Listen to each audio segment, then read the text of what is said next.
So, I'm definitely a little bit late to the party, but let's talk about Joker. Joker was a controversial movie long before it even came out, and that only seemed to be amplified by it winning the Golden Lion at the Venice Film Festival. The discourse surrounding the film was largely political, claiming the movie to be a dangerous rallying cry for dangerous white men and incels. Oh boy.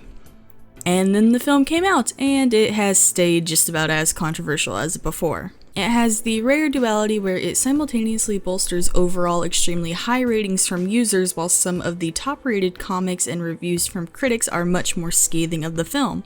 But hey, at least after they saw the film, certainly it would be impossible for anyone who actually saw it to continue to state that it's pushing a narrative of white nationalism and inceldom as a positive thing, because that's not at all supported by the movie. Surely people change their tune after seeing it for themselves, right?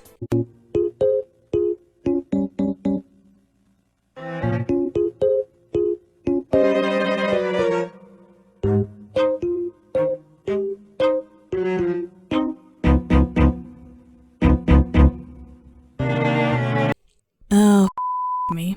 Now, this obviously wasn't 100% of the discussion. Several articles and media outlets came out to defend the movie from this type of criticism, which is a good thing, and there's a lot of criticism for the movie that isn't related to its supposed relationship with incels or dangerous white men, which I will get to that stuff, but I just want to ask, why are we still having this discussion over whether art, especially fiction, is somehow responsible for actual people doing terrible things?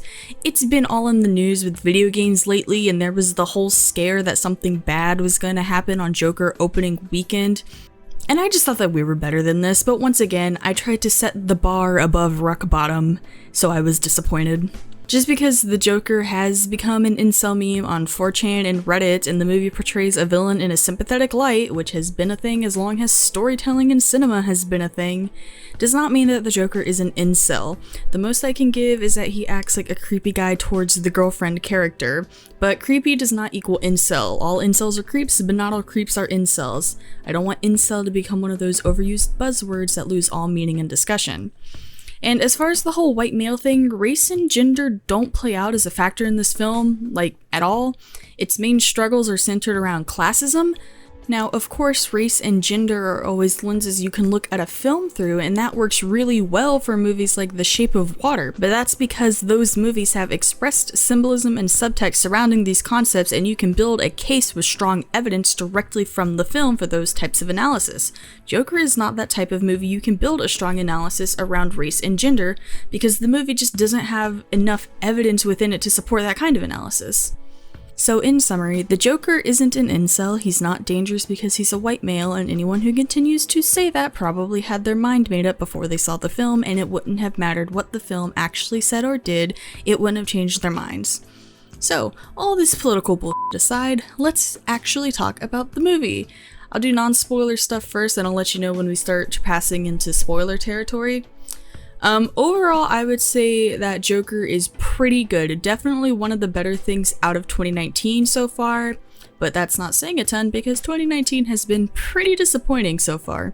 Joker does a lot right. It has a great look to it and beautiful cinematography, and it cast Joaquin Phoenix as the Joker. He gives such a powerhouse performance, and even when the story wasn't the strongest, I was very willing to just sit and be engaged and entertained by his performance. And this movie works really well as a character study. It's believable how Arthur acts and why he acts all the way throughout the movie. He feels real and sympathetic even when he does terrible things. The character is consistently written, so it always feels right for him and in character for him to be doing the things that he does. And there are a lot of great character moments, like when he's in the comedy club and he has to take notes about what's funny, when to laugh, making eye contact, and his weird little dances that he does throughout the film to kind of cope with his emotions. That stuff's great. And those two elements, being Joaquin's acting and the character moments of the Joker, are front and center for the entire movie, so it's great that they put their strongest aspects at the forefront and on constant display. This movie also tackles mental illness, and I think it does it pretty well. Arthur was an overall decent guy with his occasional homicidal tendencies, no one's perfect. and he was just trying to make his way in the world, and others, like Lady on the Train, the men on the subway, were very quick to judge him and treat him cruelly because of that. Arthur says himself all he wants is to see compassion in the world, but all he sees are people and the system getting crueler, and that seems to drive his descent into madness. This isn't a story about vilifying mental illness, this is a story about vilifying the system and a lack of compassion for those with mental illness. That being said, this movie could have polished up its world building. The world building isn't terrible, it does give some exposition about the city of Gotham and some information about the mindsets of its citizens and the state of its government, but I feel if you want to tell a story about how the world created the monster that is the Joker, you have to give the world a bit more attention. And I'm just gonna go ahead and issue the spoiler alert from here on out. And it would have been nice to get a better idea of why the Gotham citizens come to adopt him as a symbol of overthrowing the rich and powerful and starting a whole political movement around him. There is a bit of a leap in the movie's logic here. Now, it's the type of leap that's believable, like yeah, you could rationalize it, this could have happened, but it would have been really nice to get more of an idea of how this happened, even if it was proxy to Arthur's personal story. And it doesn't really matter what the comics or other DC properties say or do to build up this idea. The movie should always be able to stand on its own without the support of outside sources, even if those sources are considered part of the canon. And this kind of ties into the criticism from a lot of people that Joker wasn't political enough, it played safe, and the Joker never really took a side.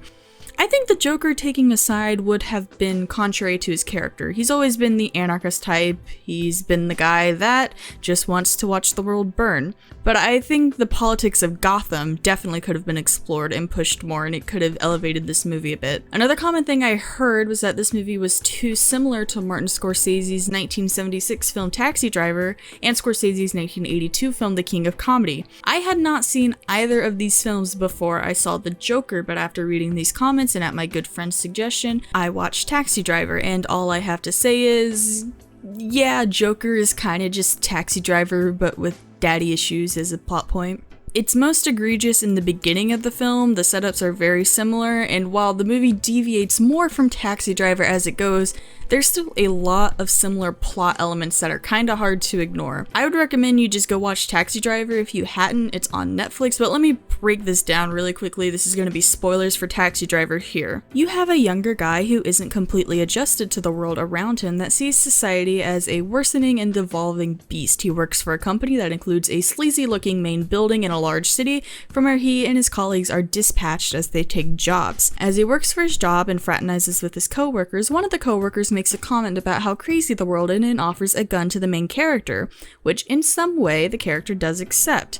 The character enters into an unhealthy relationship with a female love interest that ends on poor terms. The main character slowly devolves more and more as he sees more and more terrible things in the city, scrawling in his notebooks about the world and his perception of it, until he finds a high-profile public figure as the object of his fanaticism. There is a mirror scene and a training scene where the main character practices for his encounter with the public figure that culminates in an assassination or an assassination attempt. The main character ends up murdering someone or people that the people of the city considered undesirable, and it ends with him being heralded as a hero in the eyes of the people. So yeah, it's not a one-to-one copy, but it's too similar for its own good, way too similar for its own good.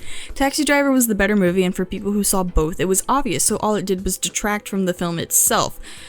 So I definitely saw this movie in a much more positive light before I saw Taxi Driver. And I'm sure there's still references that I'm missing, or plot elements that I'm missing, but those are just the main ones that I noticed and wanted to illustrate real quick. But just going back purely to talking about Joker for a second, I wasn't completely keen on the girlfriend subplot. I understand that she was a coping device for him, and I'm happy she ended up being a delusion, which I saw coming. But for a good few minutes I was sweating that this movie would actually put such a terrible romantic subplot in it. Remember, this is the guy that wrote the Hangover movies and Old School. I think it was a reasonable fear. The whole subplot just felt disconnected from the rest of the movie. His issues seemed to largely revolve around his parents, which I guess maybe him seeing the girlfriend as a good mother figure could justify this in a weird, gross Freudian way. But it just didn't flesh as well, and I hate to go back to Taxi Driver, but it made more sense. There was more setup for why the romantic relationship made sense for Travis, the Taxi Driver, and it just didn't flesh well in Joker. It didn't make as much sense. I will admit I tend to have a bias against romances and romantic subplots, but it just felt like the weakest aspect of his character journey. Another thing was, I think this movie was trying to imply that his meds made him more dulled. Like there's the part at the beginning where the therapist asks him if he remembers why he was in Arkham Asylum, and he doesn't, or he just doesn't comment on it.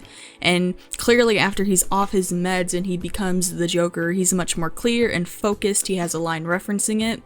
I would have cut the girlfriend subplot and explored that idea more, because as is, I found it kind of hard to believe that the guy had the wits about him to be the criminal mastermind of the Joker until the third act. This movie has odd decisions on what it over-explains and what it doesn't explain enough. Like, we really didn't need the flashback scenes of him seeing his fake big titty GF when we had already established that he created delusions, and her not recognizing him told us everything that we needed to know. And we really didn't need the therapist, like, really unprofessionally and unrealistically, to tell the mentally ill man who probably had a history of violence that the elite didn't give a about him, and that yes, the world was getting crazier.